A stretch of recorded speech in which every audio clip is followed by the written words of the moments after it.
Rekan-rekan sekalian ya, kita akan mulai. Bismillahirrahmanirrahim. Alhamdulillahirrahmanirrahim. Wassalatu wassalamu ala Muhammadin wa ala washabihi ajma'in. Rekan-rekan semua, kembali lagi ke acara Kata Pak Ahmad ya. Kali ini kita akan membahas satu topik yang menurut saya cukup menarik ya, yaitu mengenai informasi genomic sequencing di rakyat kita gitu ya, di Indonesia. Ini banyak banget aspeknya. Tentu ada si aspek manfaat, tapi juga mungkin ada aspek mudorot gitu ya. Nah, tapi sebetulnya mudorot ini kaitannya apa dengan dua hal sebetulnya, yaitu mengenai keamanan dan akses data gitu ya. Nah, kenapa sih kita harus bahas mengenai bioinformatik? Jadi topiknya kita akan bahas mengenai bioinformatik. Jadi rekan-rekan mungkin masih ingat bahwa yang namanya genom kita itu panjangnya itu 3 miliar huruf ya. Jadi kalau dalam bahasa komputer itu mungkin sudah 3 giga gitu ya. Nah, silakan cek HP masing-masing ya, kapasitas memorinya berapa giga gitu ya. Nah, inilah kira-kira data yang perlu di storage ya. Kalau kita mau menyimpan data Pak Ahmad misalnya, data genom Pak Ahmad itu perlu memori minimal 3 giga gitu ya. Bayangkan betapa besarnya. Nah, karena informasi yang banyak seperti itu, informasi biologis, tentu kita perlu ilmu yang menggabungkan biologi dengan komputasi, istilahnya bioinformatik. Nah, nanti teman-teman nih yang masih SMA, kalau masih bingung nih, jago matematika, jago biologi, ada nggak sih profesi yang bisa menggabungkan dua-duanya? Nah, ini informatik gitu ya. Nanti silakan disimak. Ini menjadi satu profesi masa depan. Nah, tapi informasi itu untuk bisa bermanfaat sehingga kita bisa melihat genomnya apa, lalu obatnya seperti apa, yang akhirnya bermanfaat buat kesehatan. Kita juga bisa melihat untuk proses pencegahan atau untuk prevensi penyakit gitu ya. Nah, itu tentu harus dianalisa dulu gitu ya. Nah, bagaimana sih proses pengambilan sampel ya untuk studi pada pasien atau pada orang sehat, punya populasi yang sehat, lalu sampai menjadi data yang bermanfaat dan juga aman. Nah ini penting ya, bermanfaat dan aman gitu ya. Jangan sampai bermanfaat tapi nggak aman, nah itu repot gitu ya. Jangan sampai itu juga bocor ya. Apalagi kita kan pernah dengar nih beberapa kali, kok data kita bocor nih gitu kan. Kali ini saya ditemani dua narasumber ya. Yang pertama adalah Mas Tias Ihsan. Assalamualaikum Mas Tias. Waalaikumsalam warahmatullah. Mohon maaf ini. Ya, nggak apa. Ya, Lalu yang kedua adalah Mas Satrio dari Digital Transformation Office ya, Kemenkes. Apa kabar Mas Satrio? Baik, Pak Ahmad. Selamat siang. Alhamdulillah. Alhamdulillahirrahmanirrahim. Ya, mungkin Mas Tias bisa mengenalkan diri dulu. Mas Tias sekarang dosen di UGM ya, Mas? betul sekali. Jadi saya barusan bergabung di Fakultas Biologi Universitas Gadjah Mada. Jadi sebelumnya saya di luar negeri membantu untuk membuat semacam biobanking, terutama microbial diversity di ekosistem lautan seperti itu. Oke oke. Nah, ini kita coba mengulik nih pengalaman Mas Tias gitu ya dalam mengulik genomnya bakteri ya Mas ya. Nah, ini Mas saya akan tampilkan satu gambar yang mudah-mudahan bisa mewakili ya proses sederhana bagaimana dari pengambilan sampel lalu kita lakukan next gen sequencing sampai itu menjadi data, mungkin data mentah ya. Ini gambarnya. Oke. Jadi mohon izin menjelaskan, semoga bisa membantu untuk memahami alur dari bagaimana kita mengekstraksi DNA-nya. Di pertama-tama sampel tersebut perlu untuk diekstraksi. Artinya adalah kita perlu untuk mengeluarkan dari sel, baik itu misalkan mikrob atau bakteria misalkan, atau virus, atau bahkan sel DNA manusia, itu diekstraksi. Artinya kita berusaha untuk ngambil, kemudian meningkatkan konsentrasinya sehingga bisa dibaca. Lalu dari step tersebut dilakukan library preparation. Secara mudah, ini adalah sebuah langkah agar nantinya DNA yang telah dikumpulkan dengan konsentrasi yang cukup itu mampu dibaca oleh mesin. Nah, saat ini di Kementerian Kesehatan yang saya dengar mulai untuk meningkatkan kapasitasnya sehingga mendapatkan alat-alat yaitu next generation sequencing. Karena sebelumnya ada Sanger sequencing dan lain sebagainya. Sekarang dengan adanya kemajuan teknologi menjadi high throughput. Artinya data yang dihasilkan lebih banyak dengan sampel yang diproses dengan lebih banyak. Nah, apa saja yang dihasilkan dari sini? Itu adalah data mentahnya. Ada beberapa tipe file berdasarkan bagaimana cara memproduksi data tersebut. Misalkan untuk Illumina, Illumina adalah sebuah vendor yang saya kira menjadi market leader ya di NGS ini sequencing machine, itu dia lebih fokus di short read sequence, sehingga dia akan memotong-motong dari untaian DNA, dipotong-potong sehingga bisa diolah oleh mesin, dibaca ATCG, dan itu filenya disebut FASTQ. Nah, itu semacam text file yang isinya adalah nama sampel, kemudian juga urutan ATCG dan lain sebagainya, dan tidak lupa adalah kualitasnya. Bagaimana kualitasnya nanti, karena perlu diproses lebih lanjut yang mungkin akan dijelaskan di step berikutnya. Nah, intinya adalah bahwa sampel tersebut tadinya dari sampel biasa, kemudian DNA, lalu dibaca, itu harapannya menjadi sebuah insight. Karena data tersebut perlu diolah lebih lanjut untuk menjadi sebuah hal yang bisa ditafsirkan, baik secara biologis maupun secara kedokteran. Saya kira itu, Pak Ahmad. Kalau dulu Mas Tias mengumpulkan data bakteri ya Mas ya, itu Betul. nanya ke bakterinya nggak inform consent-nya? Ya, itu perbedaannya ada di situ bahwa Oke. ada dua hal. Yang pertama adalah informed consent dan juga ethical clearance ya. Karena di bidang saya sebelumnya itu hanya mungkin semacam proposal saja disetujui oleh sebuah komite. Tapi kalau ini adalah data manusia, ada satu hal yang penting yaitu informed consent. Nah, ini adalah satu hal yang saya kira sudah masuk dalam sebuah program di Kementerian Kesehatan, bahwa setiap data yang nantinya akan dianalisis sudah mendapatkan informed consent dari pemilik dari data tersebut atau pemilik sampel. Saya kira itu, Pak Ahmad. Hmm. Dan itu nanti datanya harusnya aman ya. Nah, nanti Ya, kita akan dengarkan nanti dari Mas Satrion yang mengenai keamanan data. Baik, mungkin kita akan lanjutkan dulu. Jadi dari data apa namanya data mentahnya tadi itu tentu kan nggak bisa ujuk-ujuk ya Mas ya untuk bisa bermanfaat gitu ya. Coba kita lihat di gambar berikut ini Mas. baik. Ini sebenarnya secara umum ada 3 langkah seperti kebutuhan kita ya, kebutuhan primer, kebutuhan sekunder, dan kebutuhan tersier. Ya. Nah, di analisis bioinformatics untuk whole genome sequencing pun juga demikian.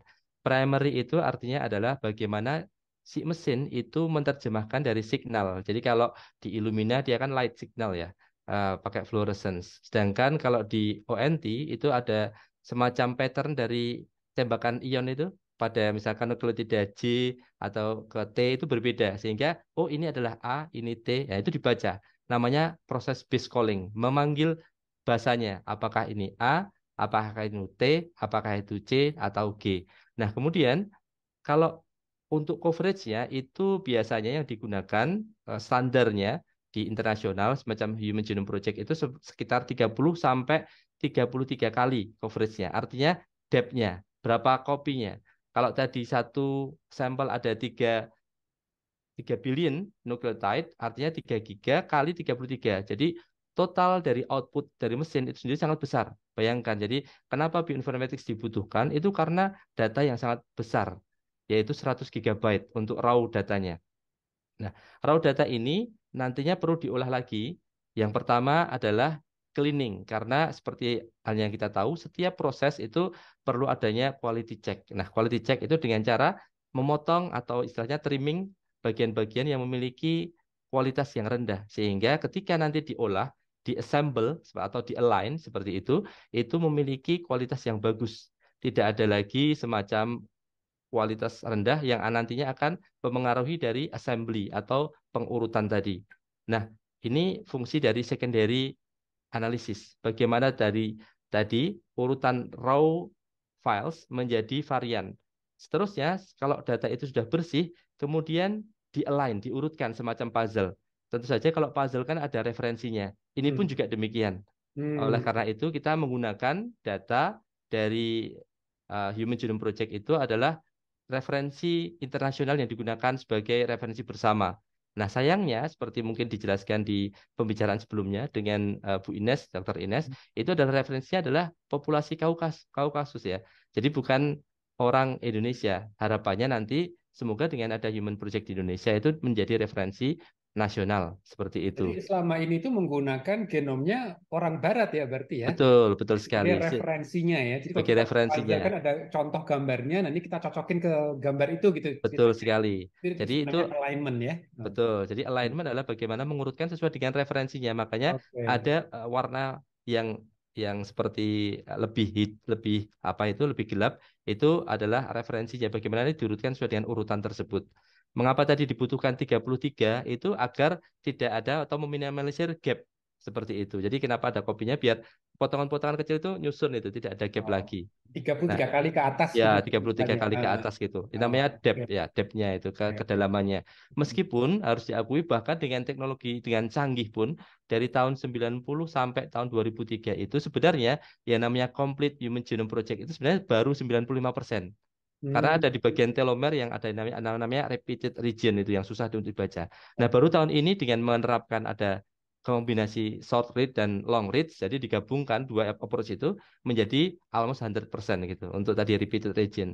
Itu menariknya bioinformatics. Itu bisa dicapai tadi pengurutannya tidak bisa dengan manual itu ataupun dengan Excel tidak bisa. Harus ada algoritma-algoritma dengan perhitungan applied math yang tepat itu sehingga nanti apa yang keluar itu menjadi representatif benar itu ada urutan yang sesuai seperti itu. Nah, oh, langkah terakhir dari secondary adalah varian calling karena varian ini artinya membandingkan dari referensi dan juga sampel tersebut apakah ada beda di suatu kromosom di suatu letak posisi tertentu misalkan yang tadinya T itu ternyata sampelnya adalah C. Nah, itu berarti adalah variasi. Nah, variasi ini pun juga berbeda, ada variasi nanti somatik, ada variasi germline. Germline artinya dia diturunkan itu kan. Kemudian somatik itu artinya sesuatu hal yang tidak diturunkan. Untuk ini biasanya cancer nih bidangnya Pak Ahmad itu. Nah, oke. secondary pun untuk varian calling pun sebenarnya tidak selesai seperti itu saja. Nah, itu biasanya butuh analisis berikutnya yang namanya analisis tersier. Nah, harapannya dengan analisis tersier ini bisa membawa data, kemudian menjadi informasi, lalu menjadi insight, lalu wisdom seperti itu. Nah, contohnya seperti anotasi. Anotasi adalah bagaimana menghubungkan antara data urutan tersebut dengan sebuah database. Misalkan database protein, database apa itu sudah transkripsi maupun database-database lainnya. Atau ingin melihat kekerabatan, itu bisa dengan phylogenetic tree. Itu berbagai macam tersieri yang nantinya mungkin bisa dibahas lebih lanjut. Tapi secara umum ada 3 langkah tersebut. Harapannya at the end of the day, setelah tersieri itu bisa membuat peneliti maupun klinisi itu mendapatkan informasi yang lebih untuk mendukung keputusan klinisnya untuk Hmm, pengobatan maupun yang lainnya. Itu. oke. Nah ini teman-teman ya ingat nanti ada kuis setelah ini kayaknya. Jadi ada 3 tahap dalam bioinformatik dari primary, secondary sampai tertiary ya. Jadi kalau dari primary dari raw data tadi itu di clean up dulu, secondary kita align tadi ya dengan referensi dan sayangnya referensi masih DNA-nya orang bule nih gitu ya. Nah tapi nanti yang mungkin untuk betul-betul untuk user nih user akhir, nah, baik mungkin klinisi atau bahkan juga subjeknya. Ya kalau misalnya saya di WGS gitu ya, saya tuh pengen tahu kan gitu. Ini maknanya apa nih? Saya dengan Mas Tias atau dengan Mas Satrio kan kita genom kita beda nih 3 genom yang berbeda. Pertanyaannya maknanya apa gitu. Jadi kalau kita lihat dari tertiary analisis yang ini itu ada saya yang kotakin tuh.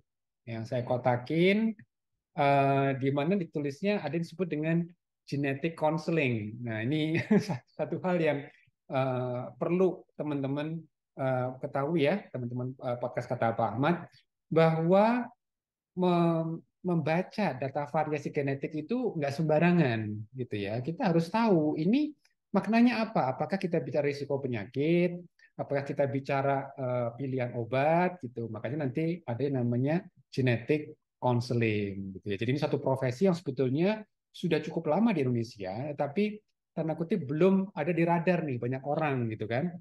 Karena apa? Untuk bisa paham genetic counseling itu kita harus banyak memahami mengenai data statistik, data biologi, dan juga tentu data mekanisme biologi molekuler dari konsekuensi ya ketika ada perubahan variasi genetik tersebut. Yang berikutnya saya akan tampilkan dan ini Mas Satrio nih saya butuh bantuan banget untuk menjawab kekhawatiran para netizen mengenai data genomik tadi itu. Jadi kalau Mas Tia sudah menceritakan prosesnya ya, proses primary, secondary, tertiary gitu ya Mas Satrio. Itu dilakukan di mana sih gitu ya? Coba silakan mungkin Mas Satrio bisa cerita nih dari Digital Transformation Office Kementerian Kesehatan untuk yakinkan kita gitu ya. Soalnya gini Mas, mungkin dengar juga ya, kan kemarin tuh salah satu bank yang besar di Indonesia itu bocor datanya. terus satu peduli lindungi katanya ya, satu sehat katanya pernah bocor juga itu. Ini gimana ini untuk meyakinkan apa masyarakat gitu ya? Karena saya juga nggak pengen kalau misalnya data genom saya terus dilihatin orang gitu ya. Nah, silakan Mas Satrio untuk menceritakan gimana nih prosesnya. Baik. Terima kasih Pak Ahmad. Jadi ingin sedikit menceritakan ya bagaimana kami saat ini di Digital Transformation Office Kemkes itu mendukung kegiatan program BGSI melalui sistem informasi, salah satunya dengan sistem bioinformatik. Nah, jadi jelasnya seluruh penyimpanan, pengolahan, dan juga analisis dilakukan di dalam negeri milik pemerintah, dan tidak ada data BGSI yang keluar dari Indonesia. Dan seluruh proses tadi, mulai dari penyimpanan, pengolahan, dan analisis, itu dilakukan sesuai dengan peraturan standar dari BSSN. Jadi kami tunduk dan patuh pada peraturan yang Apa pemerintahan itu? yang ada. BSSN itu apa itu singkatan apa itu? Badan Siber dan Sandi Negara. Oh, oke. Ya, oke. Itu teman-teman ya, ingat-ingat tuh ada BGSI, ada BSSN ini banyak B di sini. Oke. Ya lanjut. Jadi program dari BGSI sejauh yang kami pahami itu juga belajar dari program-program yang sudah ada di berbagai dunia. Contohnya ada All of Us di US, ada Genomics England di UK, ada Emirate Genome, bahkan di Singapura pun juga memilikinya. Dan masing-masing punya pilihan dari instrumen yang digunakan untuk melakukan sequencing, seperti dari Illumina atau dari ONT, atau cukup lengkap seperti di UAE dan juga BGSI. Dan di sini kita bisa lihat bahwa ada negara-negara yang menggunakan pihak ketiga untuk melakukan analisis, ada yang melakukan secara mandiri untuk proses analisisnya, dan untuk program BGSI saat ini kami terfokus untuk bisa menyediakan penyimpanan, pemrosesan, dan analisis seluruhnya dilakukan secara lokal di Indonesia. Jadi tentunya sebagai bentuk kemandirian dari kita untuk bisa memproses data genomik. Jadi di sini kan ada beberapa kolom ya. Jadi yang kolom pertama adalah proyek-proyek di beberapa negara jadi ya. Lalu mesinnya. Kalau mesinnya impor nih Mas Tiep. Kita belum bisa TKDN ya. Belum. Belum bisa punya sendiri nih versi Indonesia gitu ya. Jadi ada 3 platform yang digunakan Illumina, T7 ini berarti dari Cina berarti ya, betul ya? Betul, dari Nah, dari MGI. Cina, dan juga satu lagi ONT Promet Ion itu berarti dari Oxford Nanopore gitu ya. Jadi mungkin bisa yang baca long read itu ya, kalau yang Illumina kan mungkin short read gitu ya. Betul. Oke. Tapi yang mungkin kita highlight di data processing infrastructure gitu ya, betul ya. Gimana Betul. sih, sederhana banget, lokal gitu, betul-betul lokal ya. Jadi gimana tuh, nggak nyambung ke internet apa gimana tuh? Soalnya kan kita khawatir banget nih kalau misalnya dihack sama ya gimana tuh? Gimana dari sisi alur datanya, Baik. praktiknya? Jadi seperti yang disampaikan sebelumnya ya, bahwa data yang diakses, data yang di-generate maupun akses datanya nanti itu sangat terbatas. Jadi benar-benar dedicated antara pusat penghasil data yaitu BGSI Sentral dan juga data center yang ada nantinya. Oke oke. Jadi artinya kalau orang lain hacker udah pasti nggak bisa masuk ya berarti ya, kecuali kalau jangan-jangan orang dalam nih mungkin yang bocornya. Nah, yang jelas Pak Ahmad, jadi untuk datanya sendiri itu tidak terkoneksi ke internet. Oke oke. Ya itu penting banget ya. Jadi apa namanya jangan sampai itu kita ini apa namanya tahu-tahu dijual di Twitter gitu ya, apa di dark web gitu istilahnya sekarang. Ya baik. Oke, makasih banyak Mas Satrio. Saya baru aja berbincang dengan teman-teman kita semua ini asli Indonesia semua ini. Mas Tias itu juga ya pasti ada medok-medoknya juga ya. Karena orang Jawa. Mas Satrio apalagi gitu ya. Inilah teman-teman yang bekerja ya, yang kita saling mendukung untuk proyek genom ini. Jadi mudah-mudahan pesan utamanya tersampaikan bahwa apa yang kita analisa, apa yang kita ambil sampelnya itu tentu dengan etika. Jadi Mas Tias, betul ya Mas ya, harus dengan etika ya.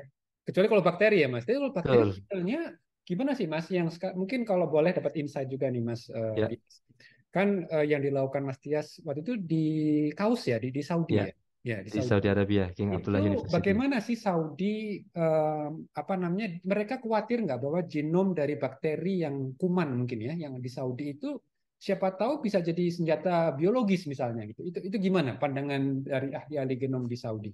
Ya, saya kira untuk dari titik satu ke titik yang lain itu cukup jauh ya. Jadi dari Oh, oke. antara data yang tersedia dengan bioweapon gitu. Karena bioweapon itu memiliki syarat-syarat khusus ya, sehingga dia bisa menjadi senjata. Hmm. Dan salah satu kekurangan dari microbial itu sendiri itu dia tidak bisa dikontrol ketika itu sudah dirilis ke misalkan ke target tertentu.